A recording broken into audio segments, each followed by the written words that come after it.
Kajian Kitab.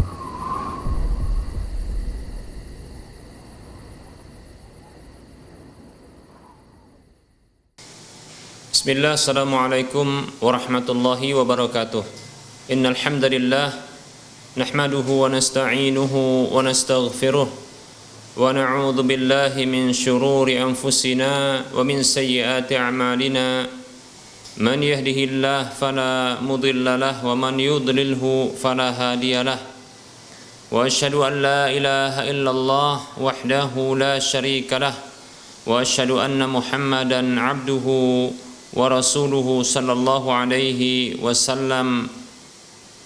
Qala Allah tabaraka wa ta'ala, ya ayyuhalladzina amanu taqullaha haqqa tuqatih wa la tamutunna illa wa antum muslimun.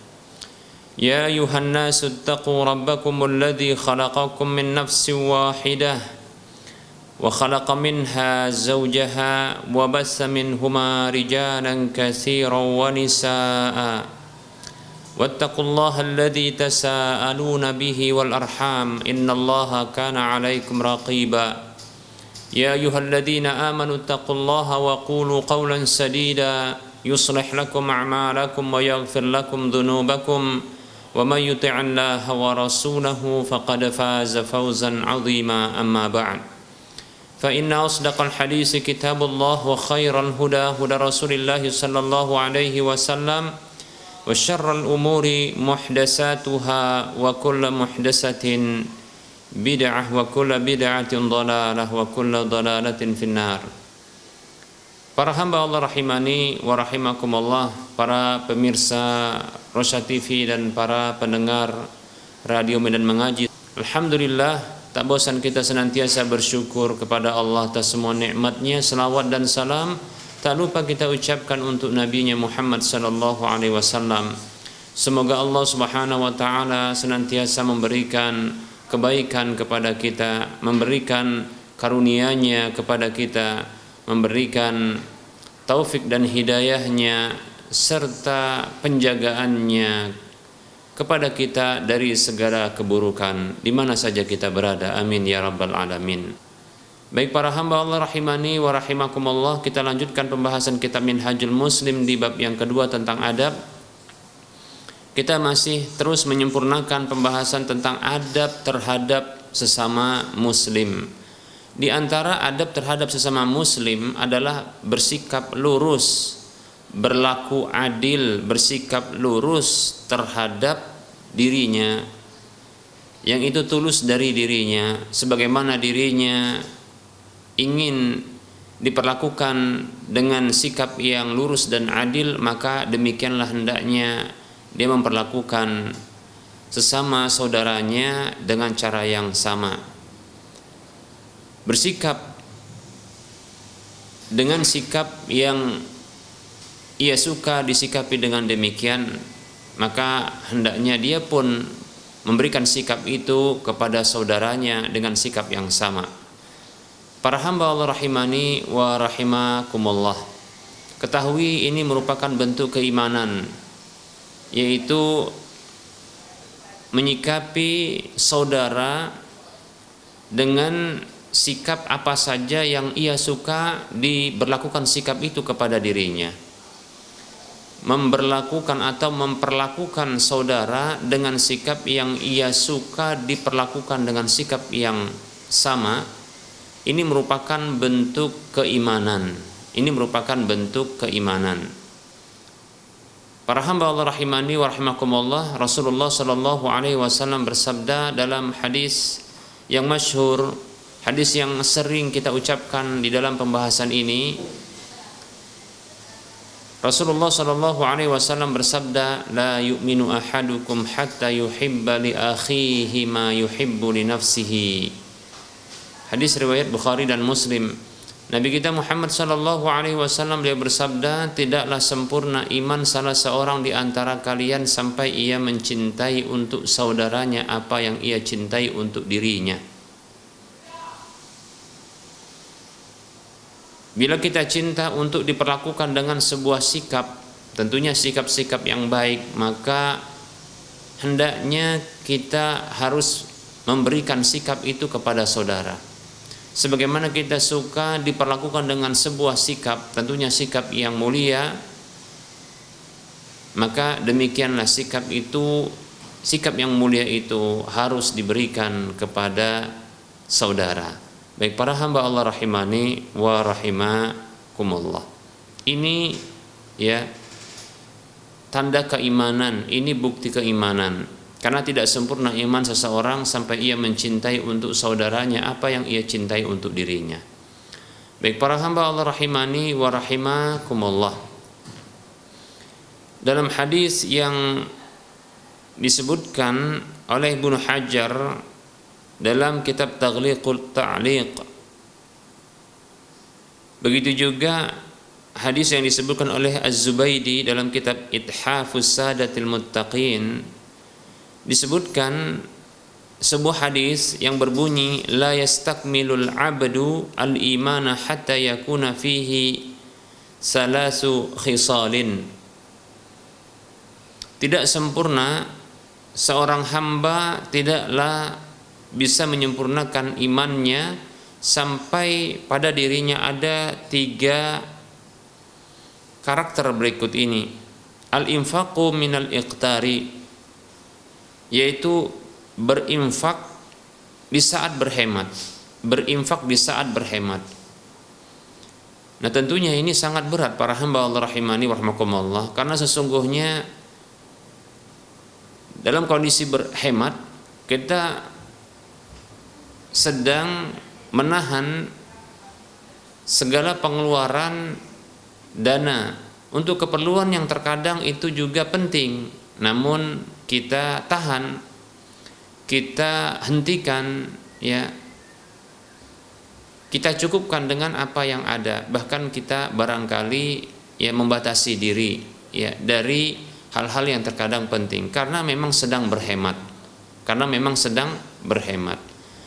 Maka para hamba Allah rahimani wa rahimakumullah, ya, Rasulullah menjadikan dalam hadis ini ya kesempurnaan iman seorang hamba itu bila memiliki salah satu dari hal ini, yaitu berinfak saat berhemat, ya, berinfak saat berhemat, ya, di saat berhemat malah berinfak. Demikian untuk kebutuhan pribadi ditahan-tahan, untuk kebutuhan yang sangat penting terkadang ditahan, malah berinfak. Nah ini ya, ini sesungguhnya bentuk kesempurnaan iman. Baik para hamba Allah rahimani wa rahimakumullah. Berikutnya wal insafu min nafsihi, yaitu bertindak lurus, berlaku lurus terhadap saudara dari dirinya sendiri.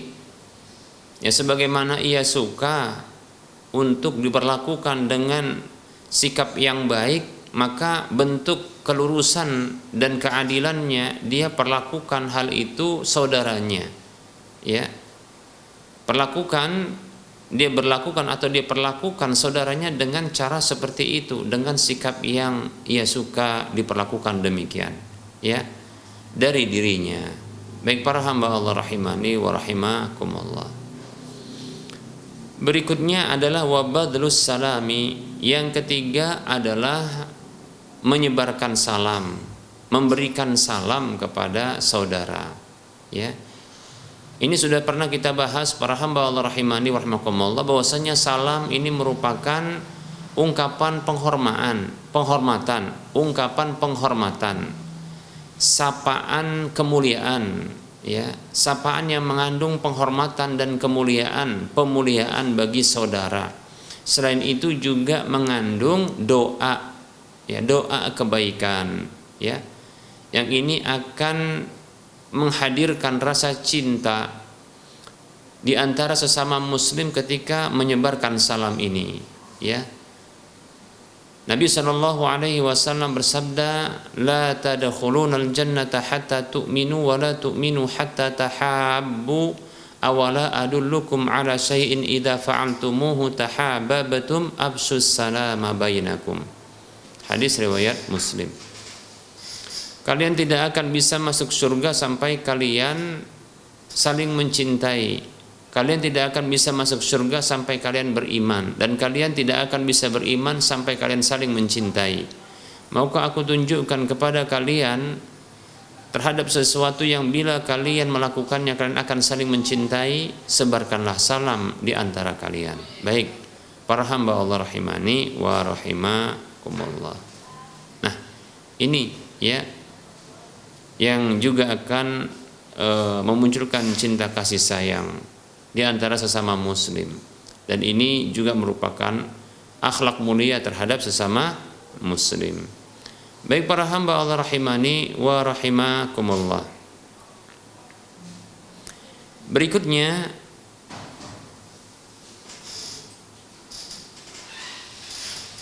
kita akan sebutkan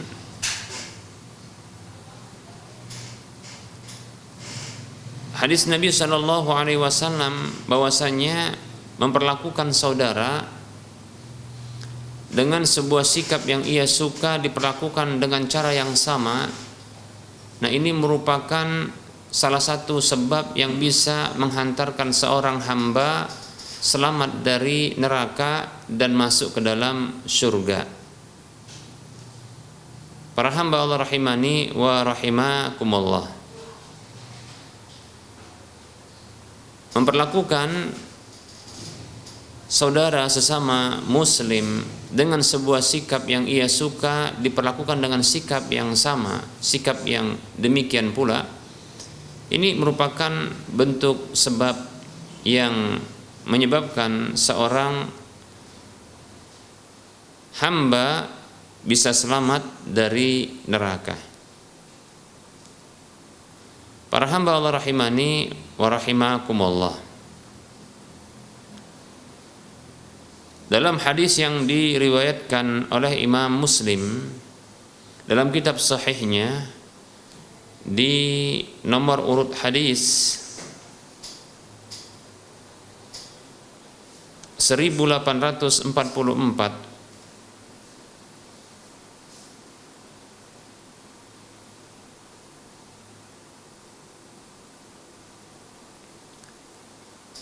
dari Abdullah bin Amr bin Al-As radhiyallahu anhu. Hadis yang panjang disebutkan di antara sabda Nabi sallallahu alaihi wasallam,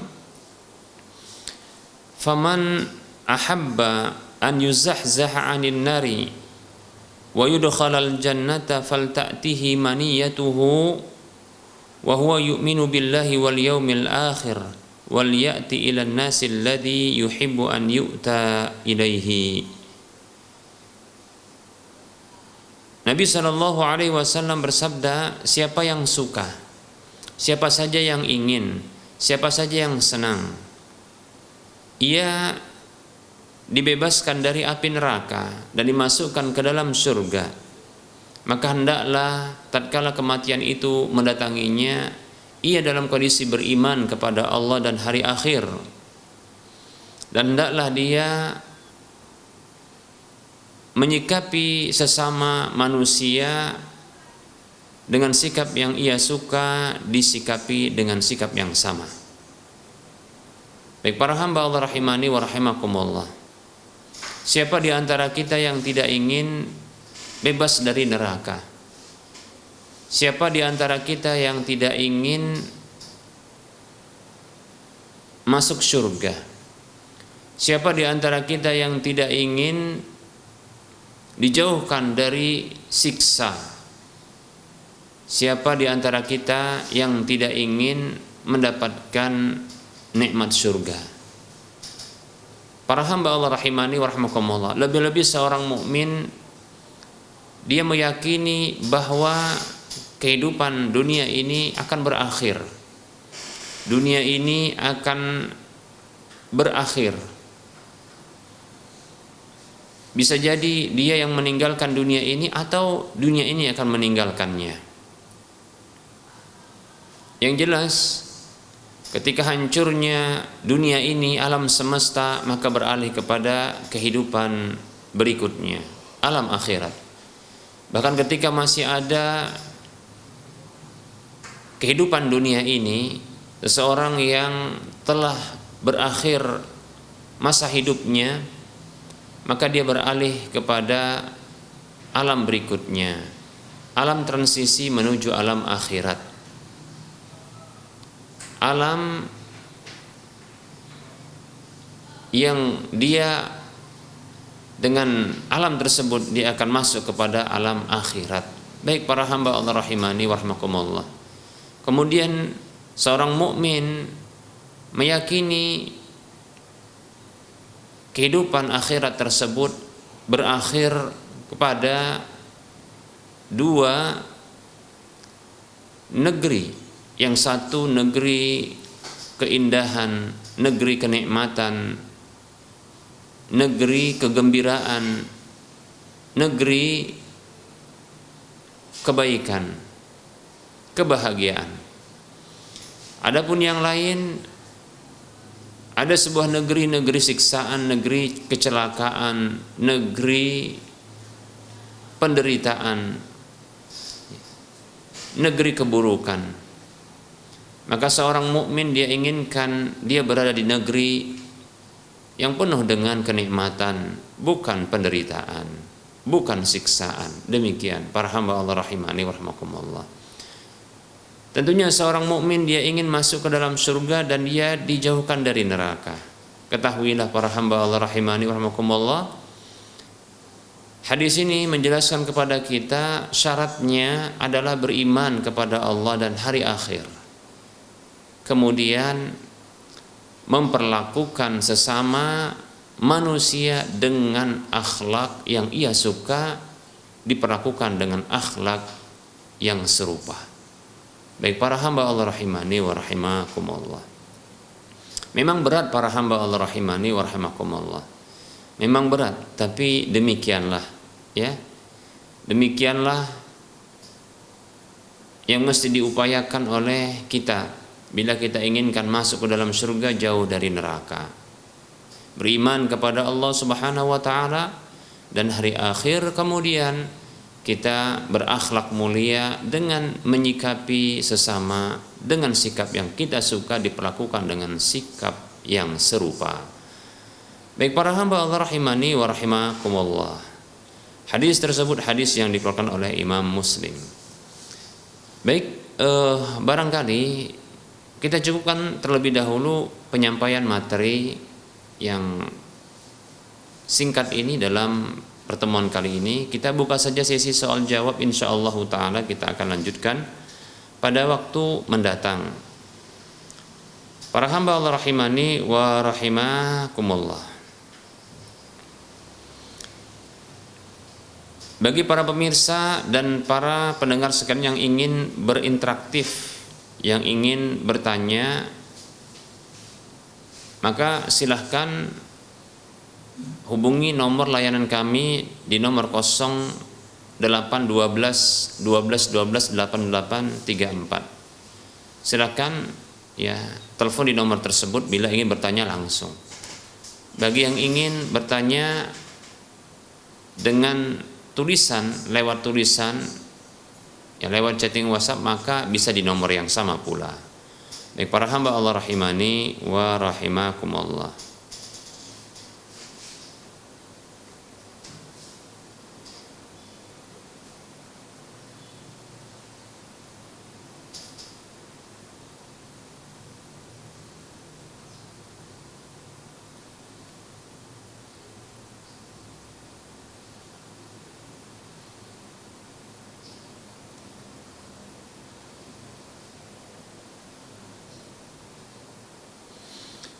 Ada pertanyaan.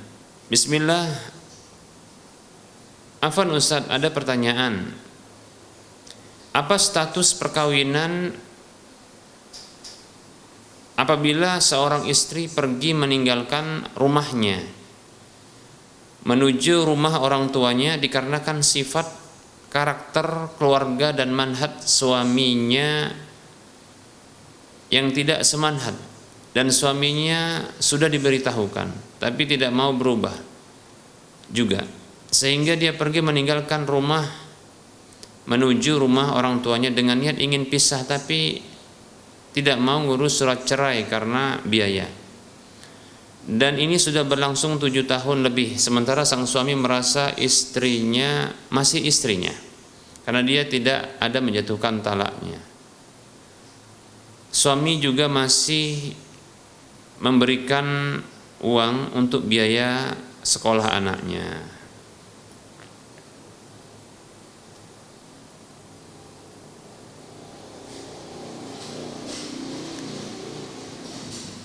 Bismillah.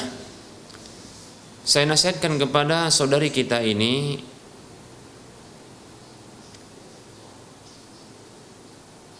untuk tidak terburu-buru minta cerai dari suaminya tanpa alasan yang dibenarkan.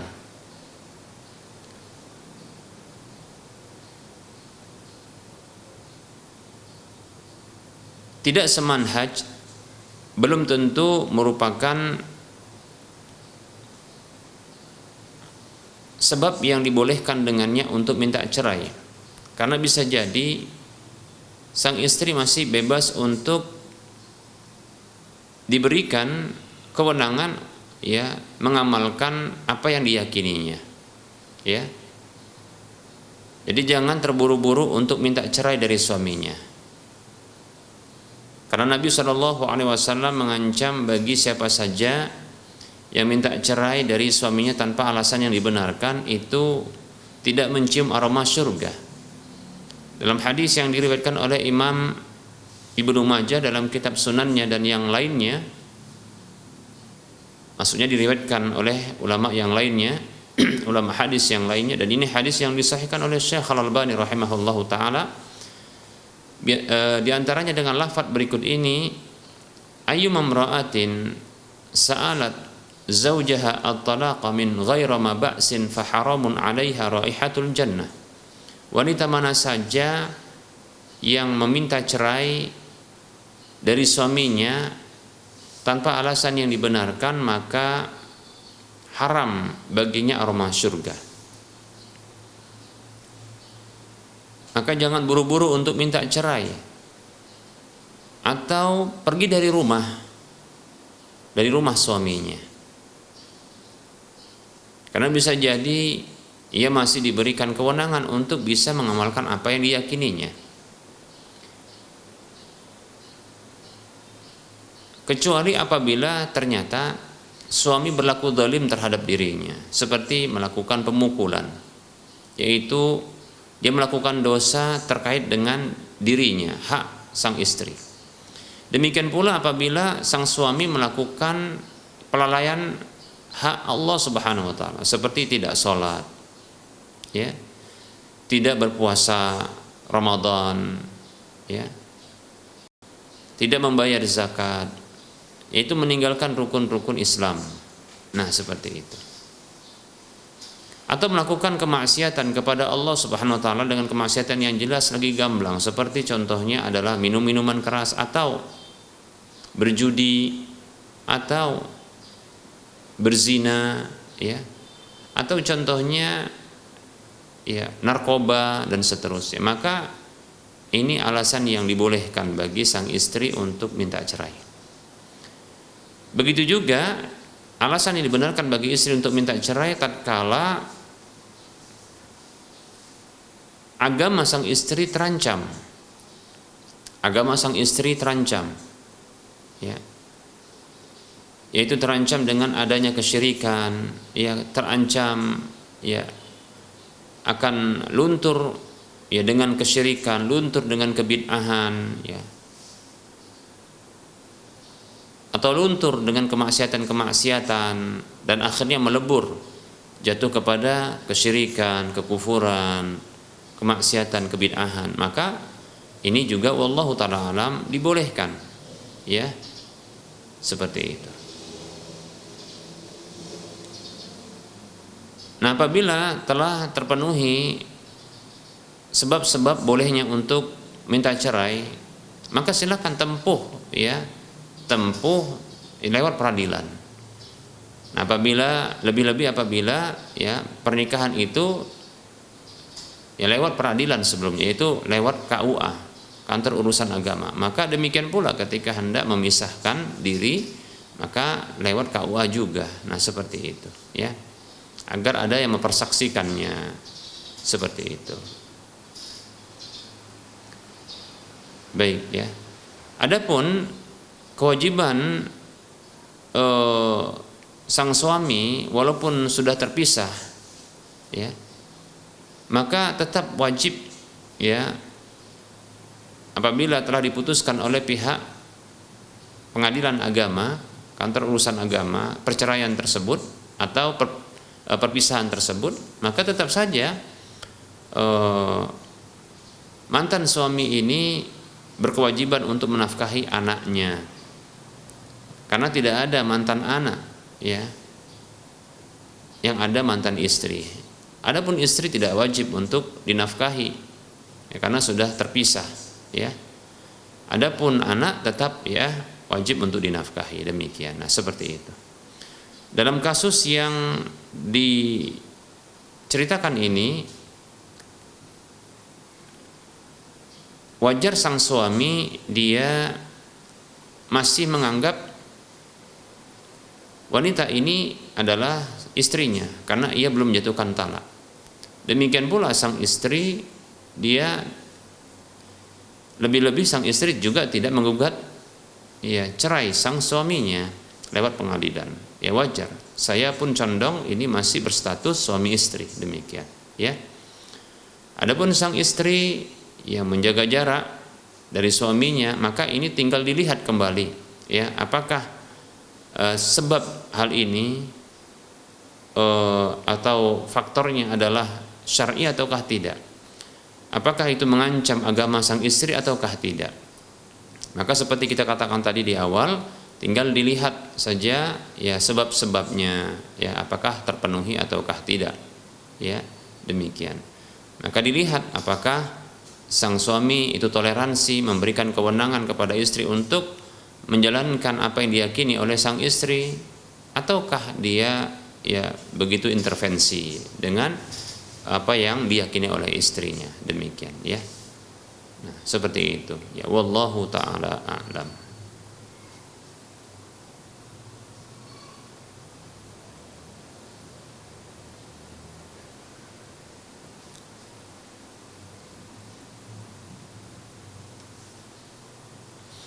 Ada pertanyaan dari Pak Maizar Hakim dari Pasar Minggu, Jakarta. Nah, semoga Pak Maizar Hakim diberikan kebaikan oleh Allah, diberikan taufik dan hidayahnya dan penjagaannya dari segala keburukan. Amin ya rabbal alamin. Baik, ya. Beliau bertanya, bagaimana sikap kita apabila menerima undangan 40 hari kematian seorang muslim? Jazakallahu khaira, barakallahu fikum.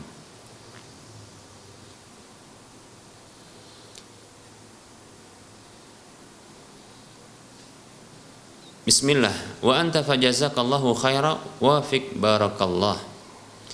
Baik, ya.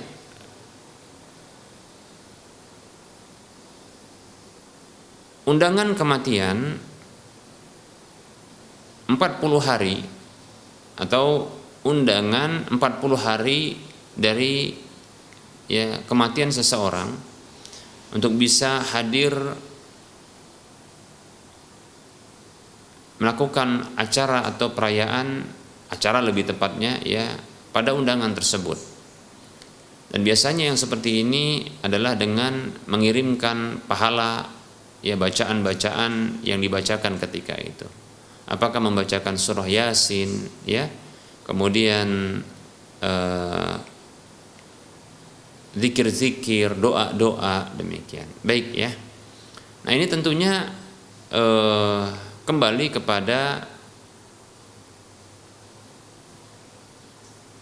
hal ini, ya, apakah hal ini merupakan hal yang dibolehkan ataukah tidak, ya. Para ulama memang berbeda pendapat, ya, terkait dengan kirim pahala, ya. Madzhab Imam Asy-Syafi'i rahimahullahu ta'ala, beliau berpendapat bahwasanya tidak sampai kirim pahala bacaan-bacaan zikir dan bacaan Al-Quran kepada orang yang telah mati, demikian, ya. Karena beliau berpendapat berdasarkan firman Allah Subhanahu wa taala surah An-Najm ayat 39, Allah mengatakan a'udzu billahi minasyaitonir rajim wa allaisa lil insani illa ma sa'a. Tidaklah manusia itu mendapatkan kecuali apa yang dia usahakan sendiri. Jadi zikir dan bacaan Quran itu merupakan usaha orang lain. Maka menurut beliau tidak sampai, ya, menurut Imam Asy-Syafi'i rahimahullahu taala tidak sampai bacaan Al-Quran dan zikir tersebut pahalanya kepada orang yang diniatkan tersebut. Ya, karena itu adalah usaha orang lain, bukan usaha orang itu sendiri. Demikian. Adapun orang yang telah mati, orang yang telah wafat, maka terputus. Kata Nabi sallallahu alaihi wasallam, "Idza matal insanu inqata 'amaluhu illa min salasin, min sadaqatin jariyatin au ilmin yuntafa'u bihi au waladin salihin yad'u lahu." Ini hadis riwayat Muslim. Apabila manusia itu mati maka terputus amalnya kecuali dari 3 jalurnya. Sedekah jariyah, ilmu yang bermanfaat, dan anak saleh yang mendoakannya. Baik ya.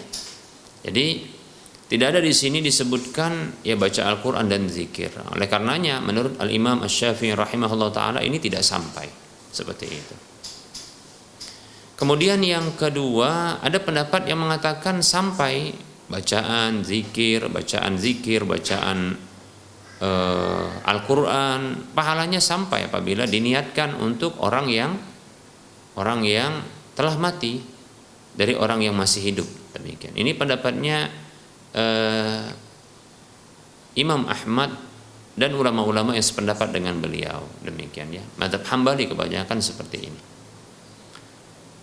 Baik, pendapat yang kuat wallahu taala alam, hukum asalnya kirim pahala ya itu adalah tidak sampai. Kirim pahala itu tidak sampai karena ini sesuai apa yang dijadikan alasan oleh Al-Imam Asy-Syafi'i bahwasanya seseorang itu mendapatkan hanya yang diusahakannya saja. Berdasarkan firman Allah Subhanahu wa taala, wa allaisa lil insani illa ma sa'a. Tidaklah manusia itu mendapatkan kecuali apa yang dia usahakan. Laha makasabat. Bagi jiwa itu apa saja yang dia usahakan. Demikian. Demikian pula ya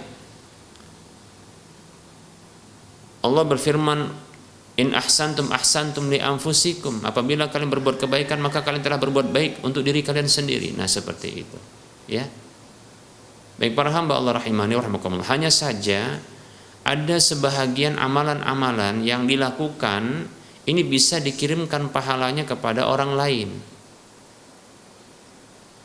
Apa itu? Karena memang ada dalilnya.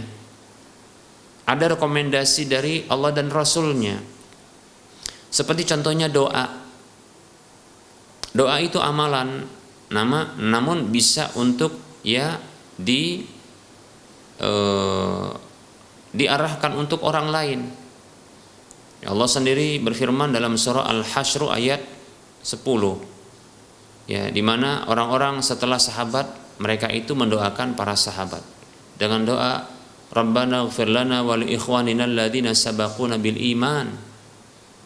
Wahai Rabb kami, ampunilah kami dan saudara-saudara kami yang telah mendahului kami dengan keimanan. Nah, seperti itu. Doa ini bisa. Begitu juga ya istighfar untuk saudara. Ini bisa. Ya. Istighfar untuk orang yang telah wafat ini bisa. Mohon ampun kepada Allah atas dosa-dosa saudara ini bisa. Ya.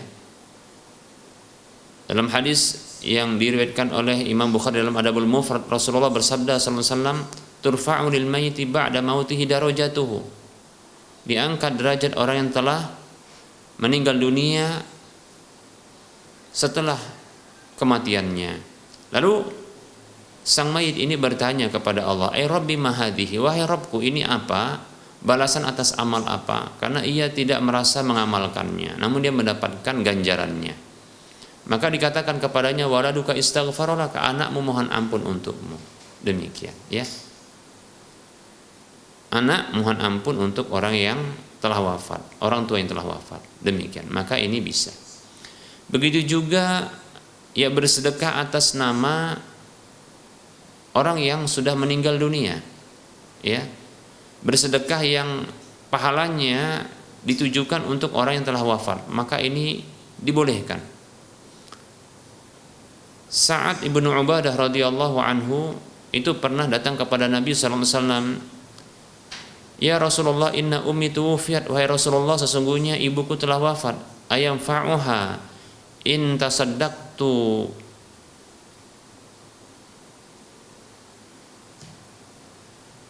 bihi anha, in tasaddaqtu bihi anha ayam fa'uha syai'an, ayam fa'uha syai'un in tasaddaqtu bihi anha. Wahai Rasulullah, sesungguhnya ibuku telah wafat, apakah bermanfaat bila aku bersedekah dengan sesuatu? Apakah bermanfaat untuknya bila aku bersedekah ya dengan sesuatu untuknya? Maka Rasul mengatakan sallallahu alaihi wasallam, qala na'am, beliau mengatakan iya. Hadis riwayat Bukhari. Demikian ya. Jadi sedekah yang pahalanya ditujukan untuk orang yang telah wafat, maka ini bisa sampai insyaallah taala. Demikian ya. Begitu juga contohnya adalah puasa. Puasa, orang yang telah wafat ketika dia punya hutang puasa, maka bisa diselesaikan ya hutangnya tersebut, dan pahalanya dikirimkan untuk orang yang telah wafat. Nabi SAW bersabda, man mata wa ali saumun sama anhu waliyuhu. Siapa saja yang telah wafat dan dia memiliki hutang puasa, maka walinya bisa mempuasainya. Nabi demikian ya, seperti itu. Demikian pula badal haji boleh ya, demikian. Dalam hadis yang disebut dengan hadis ya Syubrumah, ketika Nabi SAW haji, ada seseorang yang dia mengucapkan ketika ihlal untuk hajinya, labbaika an Syubrumah ya, aku datang memenuhi panggilanmu untuk Syubrumah. Maka Rasulullah bertanya kepada laki-laki tersebut, man Syubrumah, siapa Syubrumah? Ya katakan akhun li au qaribun li, ya katakan saudaraku atau kerabatku. Maka Rasulullah bertanya kepadanya, apakah engkau telah berhaji an nafsika, untuk dirimu? Ya katakan la, belum. Maka Rasul mengatakan hujja an nafsika summa hujja an Syubrumah ya, hajikan dirimu terlebih dahulu, kemudian baru haji untuk Syubrumah. Nah syaratnya adalah untuk ya haji terlebih dahulu. Tapi di sini bolehnya untuk menghajikan orang lain, nanti pahalanya dikirimkan. Sama dengan itu adalah umrah, wallahu taala alam. Demikian. Nah seperti itu. Baik ya.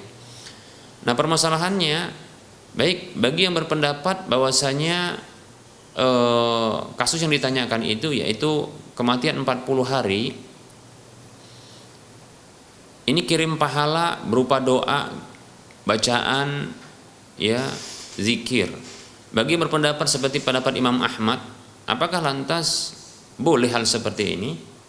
Itu pahalanya bisa dikirimkan kepada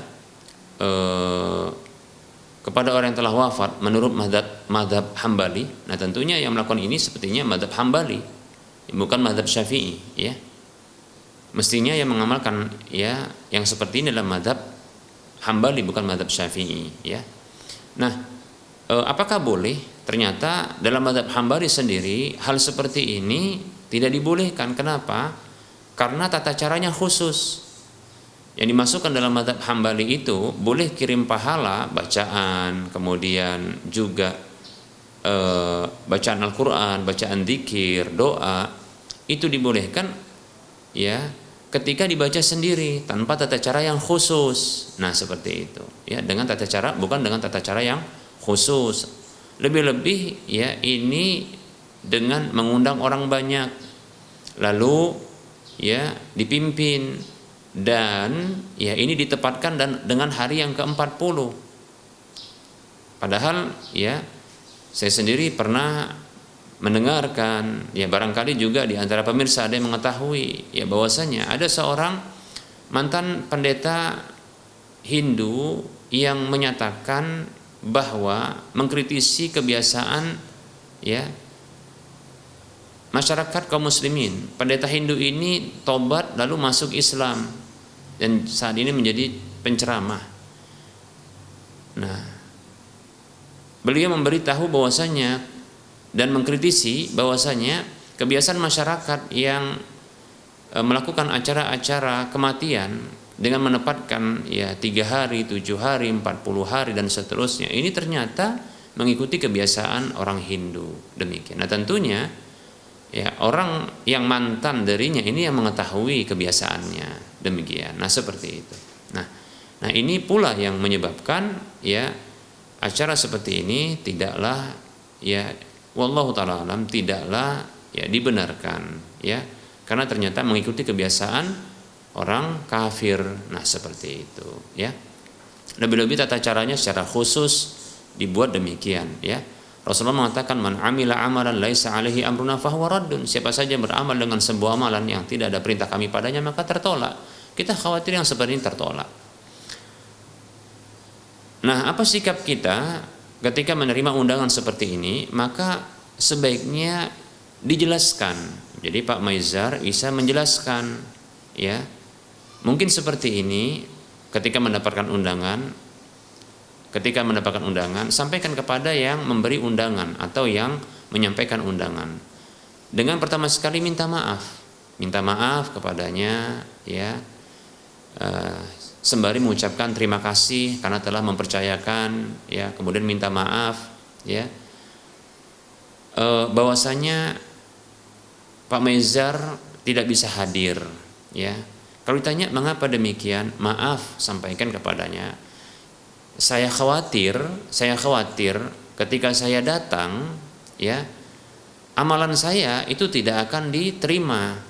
Ya karena saya sudah belajar sabda Nabi sallallahu alaihi wasallam, man amila amalan laisa alaihi amruna fahuwa raddun. Siapa saja yang beramal dengan sebuah amalan yang tidak ada perintah kami padanya maka tertolak. Sampaikan kepada orang yang memberikan undangan itu, setelah saya belajar bahwasanya tata cara tersebut ya tidak ada perintah Nabi. Saya khawatir kedatangan saya sia-sia. Nah, begitu. Maka Pak Maizar bisa menjanjikan kepadanya, insyaallah taala saya akan mendoakan. Nah, seperti itu. Saya akan mendoakan. Saya mohon minta nama orang yang meninggal dunia. Nanti insyaallah di rumah saya akan doakan. Nah, seperti itu, ya. Nah seperti itu, dan janji juga seperti itu, insya Allah saya akan bersedekah ya untuk orang yang telah wafat tersebut. Nah begitu. Nah ini sekaligus juga mengajarkan ya Pak Maizar ya, mengajarkan kepada orang yang punya acara tersebut tata cara yang syar'i di dalam kirim pahala. Nah gitu Pak Maizar ya. Nah, jadi setahu saya kirim pahala yang sesuai syar'i bukan dengan cara demikian ya. Dan kalau saya hadir sampaikan demikian, kalau saya hadir saya khawatir nanti tidak akan diterima amalan saya, jadi saya sia-sia kehadiran saya. Maka insya Allah ya saya berjanji untuk kirim pahala ya teruntuk saudara saya meninggal ini, mintakan namanya. Nah seperti itu, nanti saya akan doakan. Nah seperti itu, kemudian saya akan kirim pahala lewat ya sedekah yang pahalanya untuknya. Demikian ya, seperti itu. Mudah-mudahan ini akan dimaklumi oleh saudara kita yang mengundangnya, karena bisa jadi mereka tidak paham ya, sebagaimana kita dahulu juga tidak paham ya, bahkan ya kita dulu termasuk orang yang getol melakukannya ya, seperti itu. Wallahu taala alam.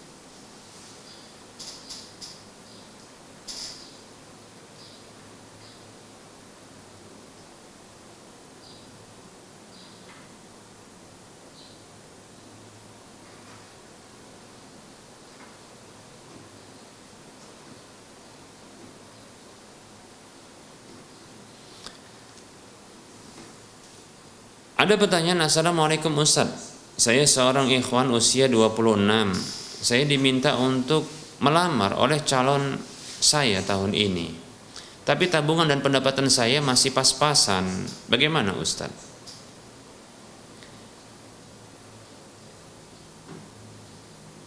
Waalaikumsalam warahmatullahi wabarakatuh. Semoga Allah Subhanahu wa taala memudahkan ya saudara kita ini agar mudah untuk bisa mendapatkan calon istrinya yang soleha insyaallah taala. Nah, apabila sudah dikasih sinyal kode untuk melamar, insyaallah taala ada kemudahan ya, insyaallah taala ini indikasi adanya kemudahan yang akan diberikan ya dari pihak mempelai perempuan insyaallah taala. Datang saja dan jujur saja dan terbuka saja ya. Bahwasanya ya saya datang ini karena kebutuhan saya untuk untuk menikah, apalagi sudah usia 26. Kemudian sampaikan juga memang atas dasar juga permintaan selain kebutuhan pribadi, dan demikian pula atas dasar ya permintaan dari calon ya untuk melamar. Hanya saja sampaikan kondisi yang saat ini bahwasanya tabungan saya sekian ya dan pendapatan saya sekian, seperti itu, jujur saja. Ketahuilah bahwasanya sebagian orang itu suka dengan keterbukaan dan suka dengan kejujuran. Mudah-mudahan ya ada kemudahan ya di balik kejujuran dan keterbukaan. Nah, seperti itu. Ya jangan dikira bahwasanya setiap orang itu matre ya.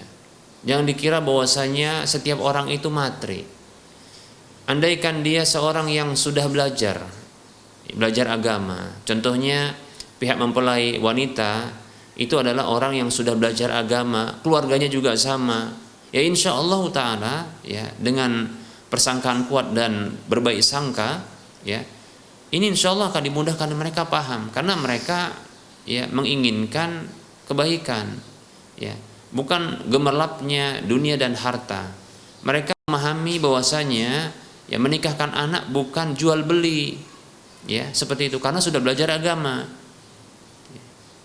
Jadi bukan lantas ya tawar menawar nanti dalam dalam mahar, dalam biaya pernikahan, tidak demikian ya, seperti itu. Jadi berbaik sangka bisa jadi akan dipermudah insyaallah taala ya.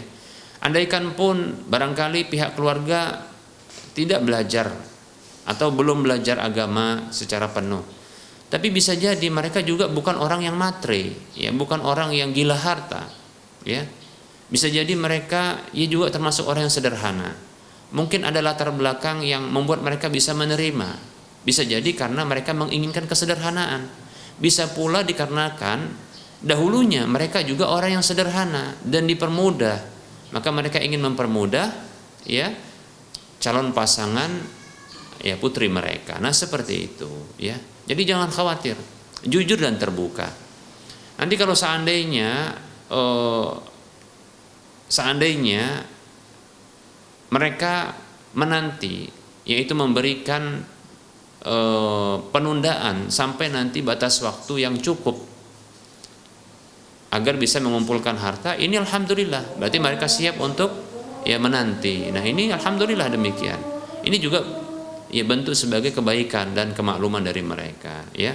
Maka semangat ya, jangan putus asa, demikian ya. Datang saja ya bismillah ya dengan penuh keberanian, berharap kepada Allah agar dipermudah. Insya Allah ya kejujuran dan keterbukaan akan seiring dengannya ada kemudahan insya Allah taala. Baik para hamba Allah rahimani warahmatullah taala, masuk waktu sholat duhur untuk wilayah Medan dan sekitarnya. Kita cukupkan penyampaian materi dan menjawab pertanyaan yang sudah masuk. Mohon maaf ya bila ada kesalahan dan kekurangan. Kepada Allah saya mohon ampun. Sebelum kita mengakhiri perjumpaan kita, seperti biasa kita memberikan motivasi kepada saudara seiman, mari kita berdonasi membebaskan lahan yang nantinya akan dibangun Masjid Al-Muwahhidin untuk wilayah Medan dan sekitarnya. Kebutuhan dana kita kekurangannya adalah sekitar 2,8 sekian miliar rupiah. Silakan bagi Anda yang ingin memiliki aset akhirat yang pahala minimalnya sekitar 700 kali lipatnya, dan ini akan terus mengalirkan pahala tatkala dimanfaatkan dalam urusan ibadah dan kebaikan-kebaikan walaupun kita telah tiada. Salurkan infak dan sedekah jariah Anda ke nomor rekening Bank Syariah Mandiri atau Bank Syariah Indonesia di nomor 7127485555 atas nama Yayasan Lajnah Dakwah Medan, kode bank 451. Semoga Anda termotivasi dan semoga bermanfaat. Mohon maaf atas segala kekeliruan, dan kita ketemu lagi di lain kesempatan. Wassallallahu ala Muhammad wa ala alihi wa ashabihi ajma'in. Subhanakallahumma wa bihamdika asyhadu an la ilaha illa anta astaghfiruka wa atubu ilaika walhamdulillahi rabbil alamin. Wassalamu alaikum warahmatullahi wabarakatuh.